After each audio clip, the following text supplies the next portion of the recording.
Class 12 आज हम बात करते हैं इक्विलिब्रियम कांस्टेंट की from Nernst equation. Nernst equation से इक्विलिब्रियम कांस्टेंट हम कैसे डिराइव करते हैं।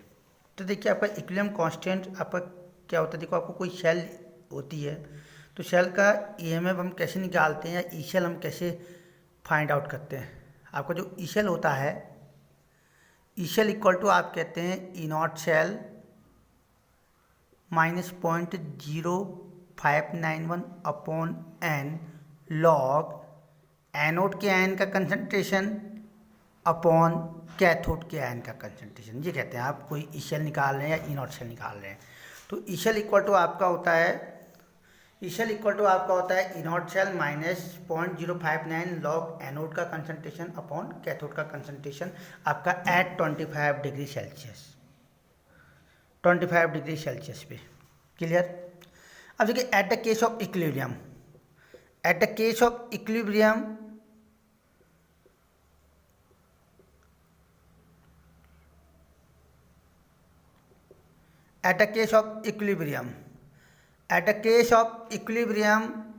of equilibrium E cell equal to zero. Equilibrium के केस में ई शेल इक्वल टू क्या हो जाता है, जीरो हो जाता है। अगर इक्विलिब्रियम के केस में ई शेल जीरो, क्योंकि आपका इक्विलिब्रियम उस कंडीशन को कहते हैं जहां आपका रेट ऑफ रिएक्टेंट और रेट ऑफ प्रोडक्ट इक्वल हो जाते हैं। तो यहाँ पर इक्विलिब्रियम की कंडीशन में E cell equal to zero. तो ई शेल इक्वल टू जीरो तो आपका क्या हो जाएगा, फिर जीरो इक्वल टू आपका हो जाएगा ई नॉट शेल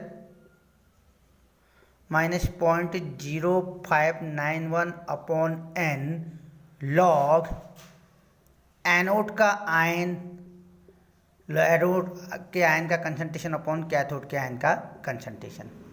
अब at the case of equilibrium log anode का आयन अपॉन कैथोड का आयन, ये जो आपका ये पोर्शन होता है इसको कहते थे हम केसी, जो कि आपका एक कांस्टेंट होता है इक्विलिब्रियम कांस्टेंट। सो आपका क्या हो जाता है, फिर आपका ये आपका हो जाएगा E naught cell minus 0.0591 upon n log K C. Log K C यहाँ पे एक कांस्टेंट, केसी यहाँ पे कांस्टेंट है जिसको कि आप इक्विलिब्रियम कांस्टेंट कहेंगे। ठीक है। अब ये आपको यहाँ ट्रांसफर करेंगे तो आपका क्या हो जाएगा, आपका 0.0591 upon n log 0.0591 upon n log KC equal to आपका हो जाएगा ई नॉट शेल। क्लियर। और लॉग केसी इक्वल टू क्या हो जाएगा, फिर लॉग केसी इक्वल टू आपका हो जाएगा n E naught cell upon 0.0591 या केसी इक्वल टू आपका हो जाएगा anti log, KC equal to आपका anti log n E naught cell upon 0.0591। तो ये आपका एक फॉर्मूला डिराइव्ड हो गया इक्विलिब्रियम कांस्टेंट का फ्रॉम नस्ट इक्वेशन। तो एक बार और देखिए, तो आपका देखो इक्विलिब्रियम कांस्टेंट हम रिप्रेजेंट कर रहे हैं। तो इक्विलिब्रियम कांस्टेंट डिराइव करने के लिए आपको फॉर्मूला पता है कि आपका at the without standard condition E cell निकालते हैं। तो हम ई शेल इक्वल टू आपका क्या कहते हैं, ई शेल इक्वल टू आपका कहते हैं E naught cell minus 0.0591 log anode के आयन का कंसंट्रेशन अपॉन कैथोड के आयन का कंसंट्रेशन। अब at the case of equilibrium E naught E cell equal to zero. जब आपका इक्विलिब्रियम के केस में आपका ई शेल क्या हो जाता है, जीरो हो जाता है। तो उसके बाद आप क्या करेंगे, जीरो इक्वल टू आपका ई नॉट जीरो आपका ई शेल की जगह जीरो रख देते हैं और जीरो इक्वल टू आपका हो जाता है E cell minus 0.0591 upon log anode का आयन अपॉन कैथोड का आयन, एनोड का कंसंट्रेशन अपॉन कैथोड का कंसंट्रेशन। अब देखिए आपका लॉग एनोड का कंसंट्रेशन अपॉन कैथोड के कंसंट्रेशन को हम केसी कह देते हैं। केसी जहाँ पे आपका इक्विलिब्रियम कांस्टेंट होता है। अब क्या होता है, देखिए आपका अब वैल्यू वो करेंगे तो आपका जीरो इक्वल टू आपका क्या हो जाएगा, जीरो इक्वल टू आपका E naught cell minus 0.0591 upon n log K C. अब लॉग केसी आप ये पूरे पोर्शन को यहाँ ट्रांसफर कर दीजिए। तो 0.0591 upon n log KC equal to आपका ई नॉट शेल हो जाएगा, या आपका log KC equal to n E naught cell upon 0.0591 हो जाएगा, या केसी इक्वल टू आपका anti log n E naught cell upon 0.0591 हो जाएगा। क्लियर है। अब हम आपको बताते हैं कि आपका एंटी लॉग हम कैसे डिराइव करते हैं, कैसे हम एंटी लॉग निकालते हैं। आप एंटी लॉग कैसे पता करेंगे, देखिए एंटीलॉग कैसे पता करते हैं। एंटीलॉग पता करने का एक रूल होता है। जैसे आपका सपोज करो मुझे 36.50 का एंटीलॉग चाहिए, हमें निकालना है एंटीलॉग 36.50। तो हम कैसे निकालते हैं, कैसे डिराइव करते हैं उसको देखें। आपको जो पॉइंट से पहले की जो नंबर होता है उसको हम पावर में कन्वर्ट कर देते हैं। हम इसको लिख देंगे 10 की पावर 36, सबसे पहला काम, इंटू 10 की पावर 36। जो अगर पॉइंट से पहले का नंबर है उसको हम 10 की पावर में लिख देते हैं, तो 10 की पावर 36 हो गया। और उसके बाद कैटेगराइज निकालते हैं। देखिए लॉग निकालते वक्त कैटेगराइज में आपका 1 माइनस करते थे, यहाँ 1 प्लस कर देंगे। कैटेगराइज निकालने के लिए अब इस पावर में +1 कर देंगे। अब क्या करेंगे, देखिए अब आपका ये 0.50 है, तो पॉइंट लग गया और 50। अब 50 का इसके आगे कोई डिजिट नहीं है तो इट मीन से 0 ही है, कोई डिजिट नहीं तो 0 मान के चलिए, तो 50 का 0 पोर्शन। तो अब एंटीलॉग के टेबल में, तो अब एंटीलॉग वाले खाने में जाएंगे, ठीक है, एंटीलॉग टेबल के खाने में जाएंगे और एंटीलॉग टेबल के खाने में जाके आप क्या निकालेंगे, एंटीलॉग वाले टेबल में जाके आप क्या करेंगे, 50 का 0.50 का पोर्शन लिखेंगे। तो 0.50 का पोर्शन आप एंटीलॉग टेबल में देखेंगे। 0.50 एंटीलॉग टेबल में आप देखेंगे 0.50 का 0 पोर्शन।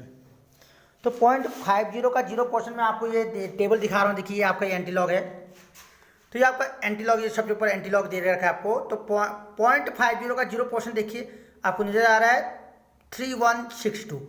तो 0.3162 तो आपका क्या हो जाएगा, यहाँ पे आपका हो जाएगा 0.3162। अब देखिए आप ये पॉइंट को यहाँ ट्रांसफर करेंगे तो 3.162 इंटू 10 की पावर 36। तो ये आपका वैल्यू हो गया एंटीलॉग 36.50 का।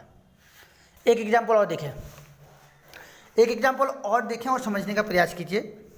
जैसे आपको देखो, आपको निकालना है एंटीलॉग आपको निकालना है कितना, 15.256। 15.256 का एंटीलॉग निकालना है। तो आप कैसे करेंगे, देखिए आप क्या करेंगे, पॉइंट से पहले की डिजिट को आप 10 की पावर 15 कह देंगे। अच्छा, आपका साइंटिफिक नोटेशन के रूप में लिख देंगे 10 की पावर 15। उसके बाद क्या करेंगे, उसमें एक प्लस ऐड कर देंगे। अब पॉइंट के बाद वाले नंबर को देखिए, पॉइंट के बाद में आपका 256 है, तो ये 25 को लेंगे और 25 का 6 वाला खाने में देखेंगे। तो एंटीलॉग टेबल में आएंगे और 25 के 6 वाले खाने में आप देखेंगे। तो देखिए आपका एंटीलॉग में आपका 25 का 6 वाला पोर्शन में दिखाऊंगा अभी। ये आपको ये एंटीलॉग टेबल है, आपको नज़र आ रहा है, 20.25 को देखिए, ये 0.25 आपको नज़र आ रहा है, ठीक है, 0.25 आपको नज़र आ रहा है। आप देखिए 0.25 नज़र आ रहा है, तो ऊपर आपका 0.25 का 0 वाला पोर्शन आपको नज़र आ रहा है 1778 है।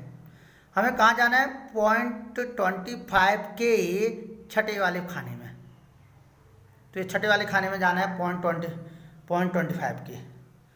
तो 0.25 के छठे वाले खाने में हम जाएंगे, तो देखिए 25 के छठे वाले खाने में जाएंगे तो 0 वाले खाने में 17878 आ रहा है, पहले वाले खाने में 1782 आ रहा है, थर्ड वाले खाने में 1786 आ रहा है, फोर्थ वाले में 1791 आ रहा है, फिफ्थ वाले में 1795 आ रहा है और सिक्स वाले में 1799 आ रहा है। देख लें, तो 1799 आ रहा है, तो ये आपकी वैल्यू हो जाएगी 25 के 6 वाले पोर्शन की। तो 1799, तो 1799 ये पॉइंट में आ गया, ठीक है। इस पॉइंट को इधर करेंगे तो आपका 1.799 इंटू 10 की पावर 15 था, 16 था, 15 + 1 था, देन -1, तो ये कैंसिल हो जाएगा। तो 1.799 इंटू 10 की पावर 15 आ जाएगा। क्लियर है। तो ऐसे आप एंटीलॉग निकालेंगे, ठीक है। तो आप एंटीलॉग टेबल आपको देखना आना चाहिए। एंटीलॉग टेबल में आप क्या करते हैं, देखिए जिसका आपको एंटीलॉग निकालना है, तो पॉइंट से पहले वाले नंबर को आप पावर में लिख देंगे और फिर उसमें एक ऐड कर देंगे। फिर उसके बाद क्या करेंगे, पॉइंट के बाद वाले नंबर का एंटीलॉग टेबल में जाएंगे और एंटीलॉग टेबल के खाने में आप पढ़ेंगे। जैसे पहले वाले एग्जाम्पल मैंने 50 का जीरो वाला पोर्शन पढ़ा तो 0.3162 आया।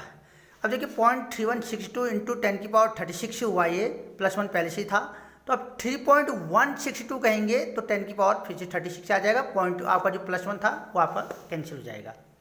क्लियर है? एक और एग्जाम्पल देखिए, एक और एग्जाम्पल जैसे आपका देखो 0.298 का निकालना है। 0.298 का एंटीलॉग आपको निकालना है, तो 0.29 या 0.298 का एंटीलॉग आपको निकालना है। तो आप कैसे निकालेंगे, देखें आप कैसे निकालेंगे। सबसे पहले आप क्या करेंगे, सबसे पहले आप पॉइंट से पहले के देखिए नंबर को देखिए, तो भाई 10 की पावर 0 आ जाएगा। पॉइंट से पहले को पावर में कन्वर्ट कर देते हैं तो 10 की पावर 0 लिख देंगे। देन अब आपका देखिए 29 ये है और 8 वहाँ, तो एंटीलॉग टेबल में 29 के 8 वाले खाने में आएंगे। तो एंटीलॉग वाले टेबल में आएंगे और 29 का 8 वाला खाना देखेंगे। तो देखिए आपका 29 का 8 वाले खाने में आ रहा हूँ मैं। देखिए 29 ये दिख रहा है आपको, 29 ये आपका 29 आ गया। तो ये आपका 29 देखिए 29 आपका आ रहा है, ये 29 है, ये 29 जिसमें मैंने आपका ये 29 जिसमें आपका स्केच लगा रखा है 29 है। और देखिए 29 के 8 वाले खाने में आएंगे, 8 वाला खाना यानी कि सबसे लास्ट वाला खाना 29 के। तो देखिए जीरो वाले खाने में देखिए 29 का जो जीरो वाला खाना है उसमें आपका 1950 वैल्यू है, 1 वाले में 1954, फिर 1959, फिर 1960, 1968, 1972, 1977, 1982, 1986, देन 1991। तो यानी कि 8वें नंबर में 1991 आ रहा है, तो वो 1991 आपकी वैल्यू आ जाएगी 0.1991। अब क्या हो जाएगा, अब 1.99 आपका +1 था यहाँ पे, तो 1.991 करेंगे तो आपका फिर से 10 की पावर 0 आ जाएगा। तो आप लोगों को पता होगा कि 10 की पावर 0 को हम क्या कहते हैं। 10 की पावर 0 = 1 होता है, तो आपका इसका वैल्यू क्या आ जाएगा, तो इसका वैल्यू आ जाएगा 1.991। क्लियर है? तो ऐसे आप एंटीलॉग डिराइव करेंगे।